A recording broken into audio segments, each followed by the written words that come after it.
Hey everybody, JW Franz here from DecisionPoint Technologies. Happy to be here again on conversations on retail.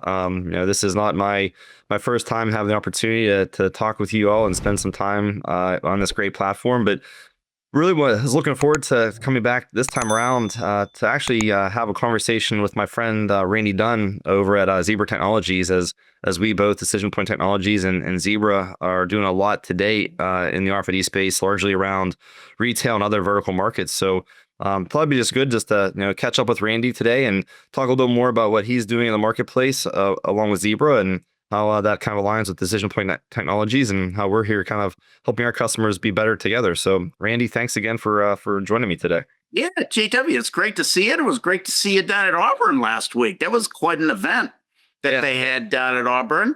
Yeah, my name's Randy Dunn. For those of you that maybe don't know who I am, I'm the Director of Business Development at Zebra Technologies and spent the last 25 years of my career in the RFID space. Love to talk about it, and especially love to talk about it with friends. So, again, JW, thank you very much for having me.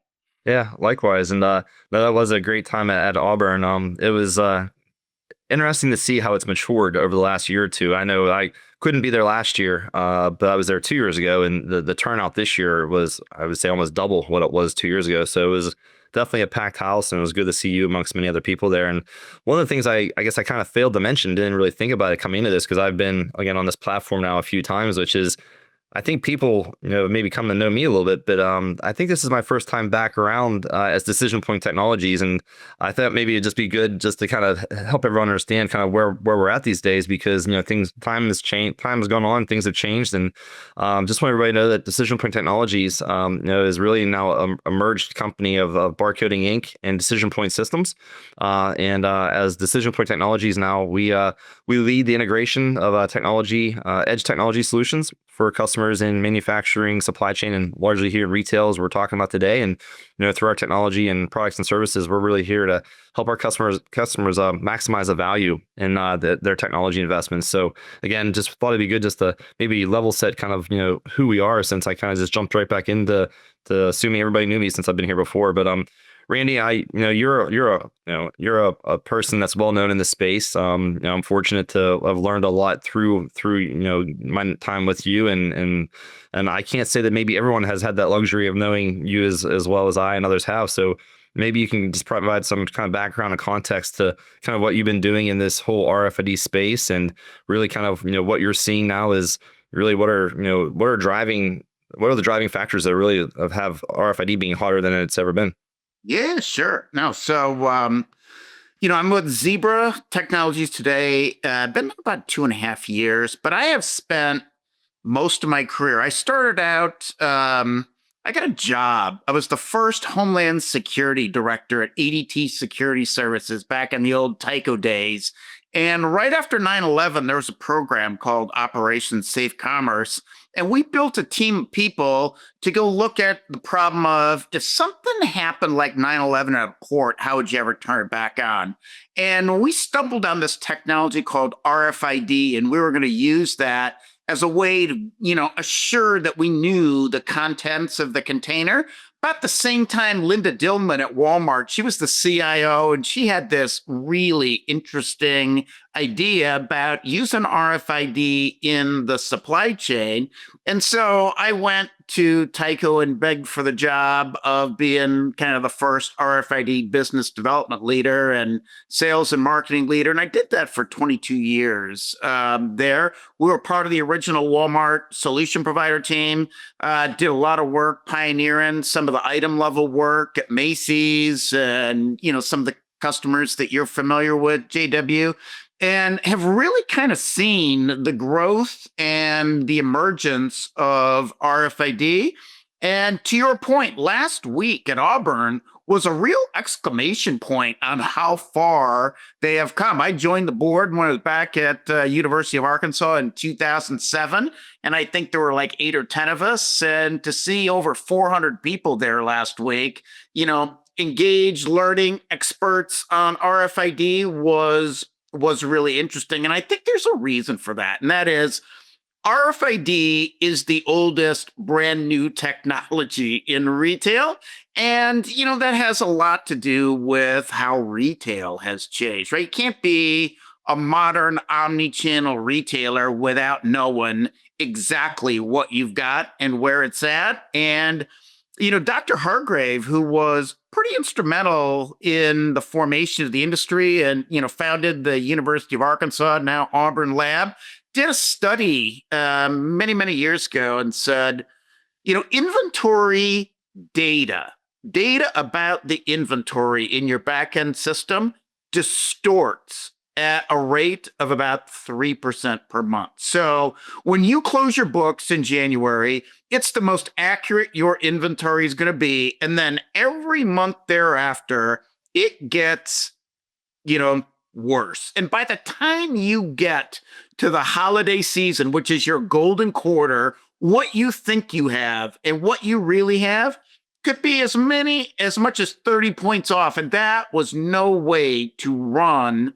an omni-channel retailer. And so, the big news with RFID is it's pretty much magic in helping retailers, especially apparel retailers, but we'll talk a little bit about where it's gone since then, keep track of what they got, where they're at, how they make great omni-channel promises. And then once you get tags on your inventory, you can do some really interesting stuff in the supply chain and loss prevention. And we'll talk about those, I'm sure, as this conversation unfolds. Yeah, and you brought since you. I mean, I think we both have kind of latched on since into Auburn because we were just there last week, and that was one of the more recent events that we've seen industry come together. And this question that's when I get to use, and I come back to trends ultimately. But if you recall, there was three data points, 2017 versus now around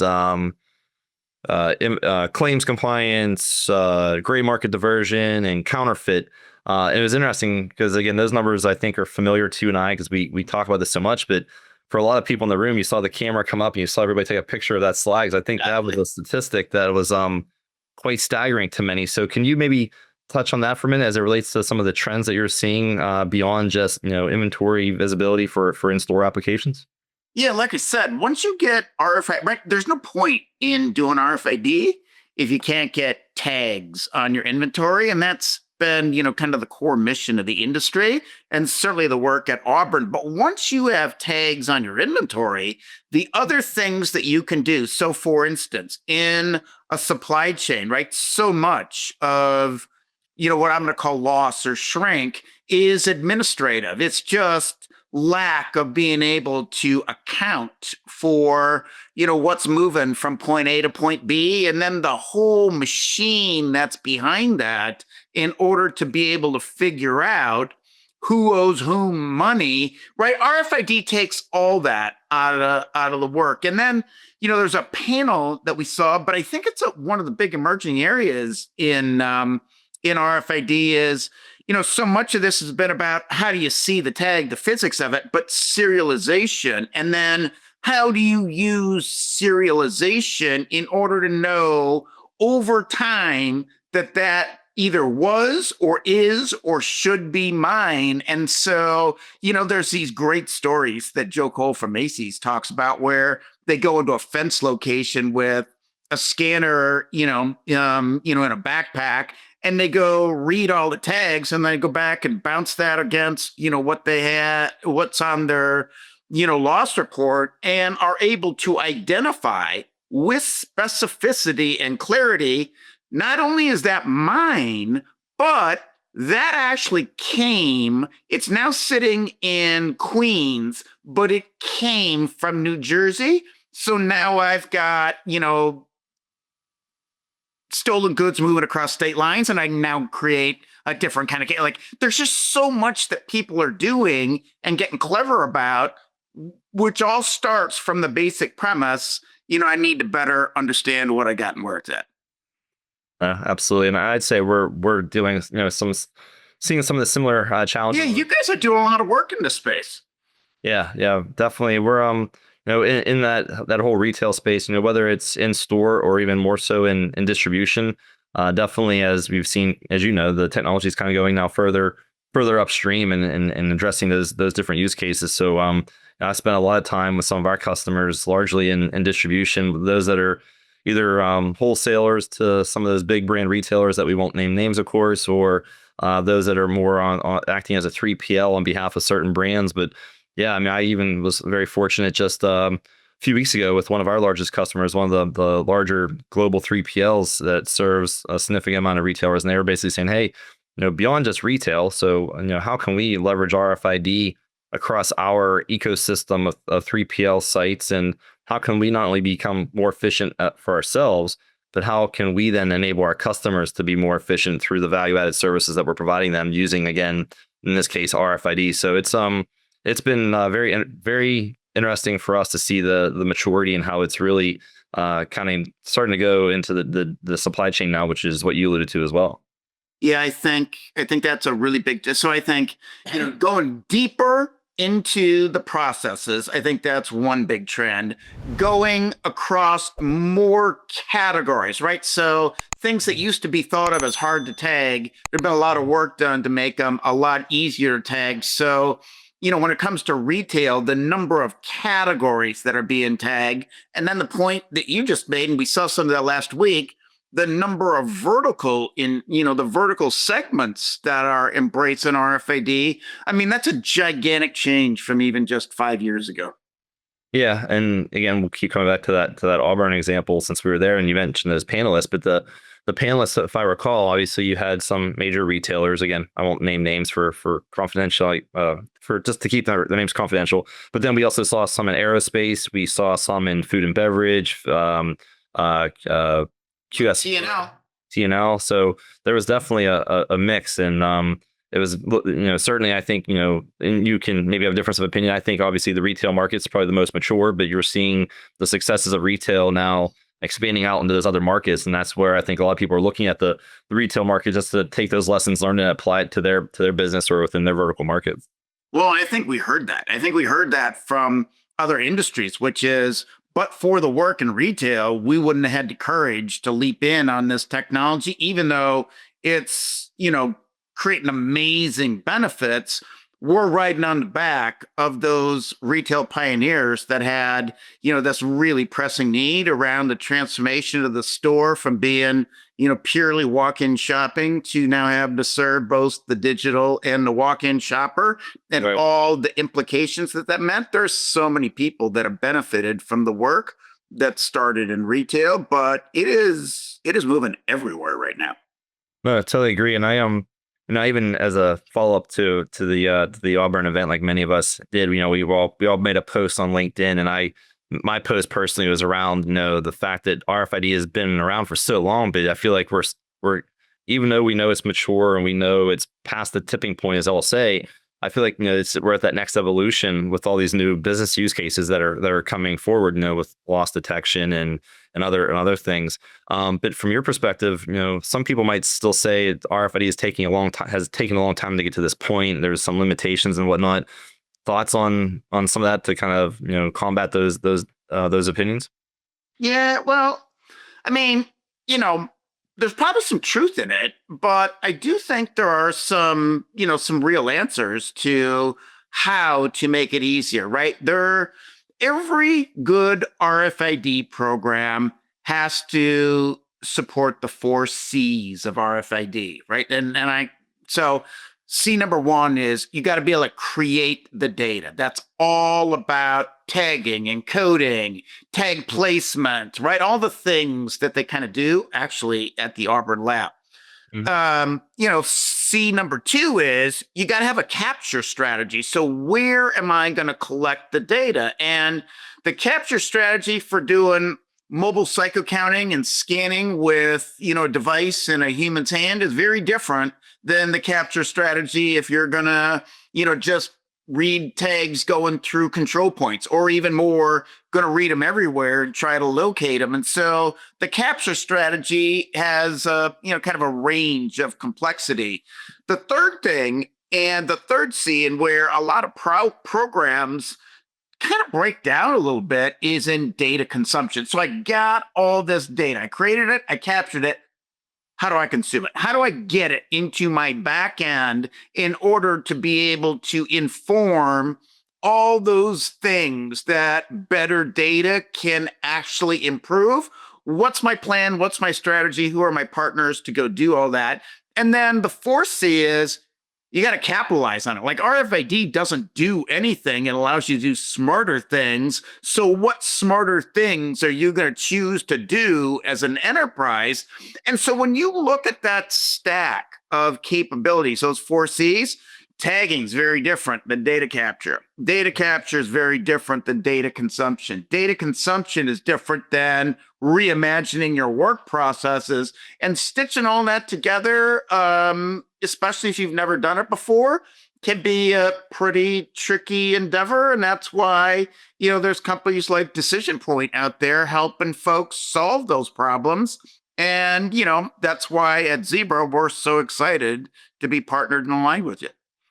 No, I appreciate those data points and the feedback. And a question I had, because it was actually something coincidentally I just read it this morning, and I'm gonna paraphrase it tremendously because I go by what I just quickly read. But I saw this morning a post on LinkedIn from a leader at PVH who you're familiar with, and they were talking about in this post essentially that there's these various matters that you just touched on, but one specifically was about having basically a champion, C-level leadership that really has a vision for how the technology is going to ultimately improve the business, improve the customer experience, and whatnot. Any thoughts on just having that champion that's going to really own the budget and ultimately own the outcome for what those investments are going to take? It's actually a great insight and a great question. And so I get this a lot. Randy, you've been around forever. Who should own the RFID program? And the answer is, I don't know what job they're in, but I guarantee you they're a change agent. Somebody that is looking at the business and seeing the challenges coming around the corner and has the vision, the will, and the credibility within their organization to go lead that change. That is the common denominator of every RFID executive leader I have ever met. I will say the other thing that is a universal truth is that, if you're a little lower and a little deeper in the organization, right, you can do a lot of exploring, you can do a lot of figuring out, and you might even be able to do, you can have a lot of report outs on what it can do. But RFID is a big transformational program, and without an executive change agent sponsor, it's not likely to go very far. So I do think that is that, number one, it's timely, and number two, it's incredibly important that every organization that's going to be, going down the RFID journey needs to have an executive change agent sponsor. Totally agree. And kind of maybe pivoting a little bit because we're talking so much about retail, which of course is where you and I spend a majority of our time. But obviously, RFID is not just retail. So if you were to look at coming back to what we heard last week, what do you believe is the next emerging market or markets for RFID? If not that they don't exist already, but where do you see the some additional focus from industry and using the technology to improve business processes? Yeah, I've been around the industry for a long time, and I've watched where, kind of what were the key events that led to big leaps in market adoption. And, it's generally when what I call a halo customer got involved, right? Somebody that is a clearly identified leader in their space, and they decided to do something that they hoped was going to be game-changing competitively. Mm-hmm. And so you're starting to see that right now in transportation logistics, right? We heard last week that, they're moving from scanning to sensing, right? What a great metaphor that is, where, I thought I heard one of the gentlemen last week say 20 million scans a day on the packages they're delivering.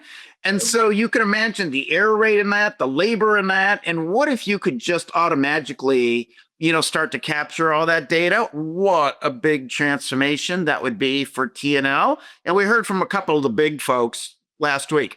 Another one that I think has been spectacular. They've been quite public about it. I'm a big Delta flyer, but the fact that Delta is keeping track of my luggage every step that they move it through my travels using RFID bag tags and then all the other programs.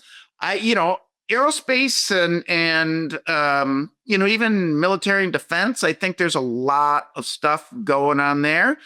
And then the really interesting one, which I think is not as far along as the industry would like, but is making really good progress, is hospitality, including quick serve restaurants. I think, right, this idea of understanding, you know, farm to fork and all the issues that, could come from either regulations or just from perceived liability and understanding not only what you have, but where it came from. I think that's a really big deal in that industry. So, that's a really pretty broad swath of industries outside of department store and apparel retail.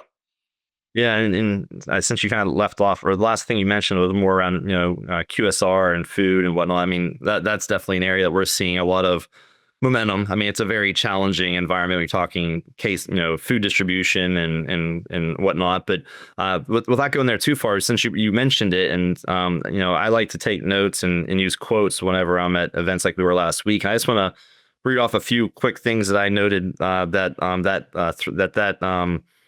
the one speaker made. Again, trying to keep it somewhat confidential, but they said some of the things they mentioned were moving from a volume-based network to a value-based network. Things like uncertainty is the enemy of confidence. RFID is the enabler of package confidence. RFID is not a technology system, but it's an accounting system. And lastly, what's the difference between a hallucination and a vision? And the answer is everybody sees a vision. So any of those quotes that I just mentioned correlate to you and just the overall RFID adoption and things that we're talking about? Well, I think they're all right. Those are all, number one, clever, and number two, true at a gut level, right? All those things are true at a gut level. I do think, the kind of the big thing. Let me just jump on hospitality and QSR. There's so many of those folks with such distributed networks that, right, think about back in the early days in apparel retail, you were vertically integrated. I'm just going to say you're Zara and you're Lululemon. You say, we're going to do RFID. You tell everybody we're doing RFID. Here's your tag. Here's where it needs to go. And here's the date it needs to be there by. Even Walmart, with a lot of their market power, was able to do that. When you think about how distributed the food supply chain is, the coordination, the orchestration, and all the cats that got to be herded in order to get on board there, it's not surprising that it's taken a while for them to get there. What is surprising is the amount of progress that they're making. And, I see it as being, a couple of years out before the food industry is going to be probably the biggest user of RFID tags of any industry. Yeah, that to your last point, I remember receiving a study from our friends at Avery Dennison. I think it's now 2 years, but in that study 2 years ago, it was basically a graphic that showed different vertical markets: retail, food, automotive, supply chain, et cetera.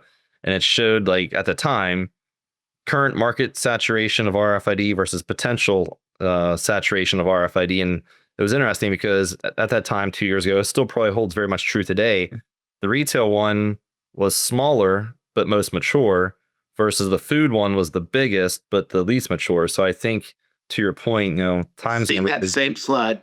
Yeah. So it's going to be interesting to see how that changes in the coming years. So, and I'm looking at the clock because I know you and I both like to talk, and we can talk about this stuff all day long because it's just naturally what we do and what we enjoy. But I guess kind of just before we wrap up, looking ahead, sounds like we're both in alignment that we're going to continue to see the maturity in certain spaces and evolutions and those like food coming. So as the market continues to mature and markets mature and new use cases kind of present themselves, maybe just a little feedback on how Zebra is helping those succeed in the market as RFID drives adoption.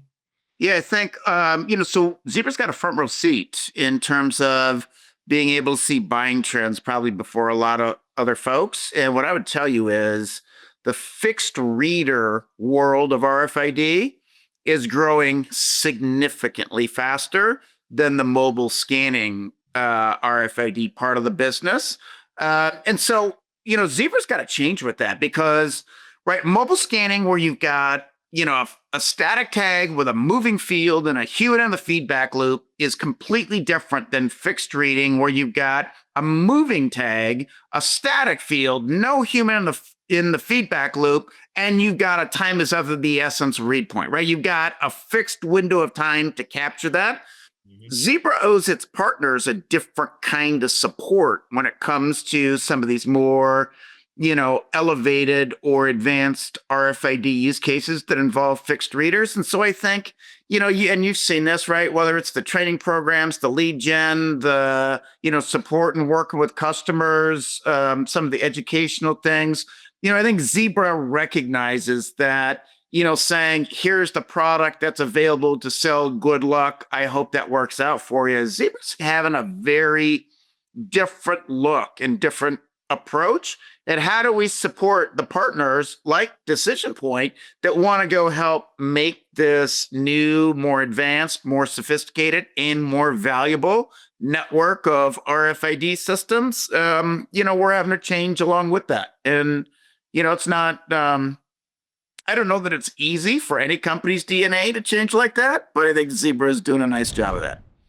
Yeah, and as we're there with you all in some of the, in some of these efforts, as you kind of mentioned, is we talk about maturity, and we see this fixed reader market increase and fixed reader market share increase, I should say. Sorry, and we're not talking just traditional fixed readers, right? We're talking overhead readers, transition readers, whether it's back of store, front of store, store entry exit, overhead tables, tunnels, right there. They come in all kinds of flavors. Exactly. So seeing that maturity and the portfolios that continue to develop to support those use cases, I think has been really very instrumental in all of our success. So but no, I again, I know that you and I could talk all day long, and I've enjoyed this. So just kind of wrapping us up and keeping everybody honest here. So anything that I didn't really get a chance to ask you today that you thought would be something worth noting and leaving for the audience?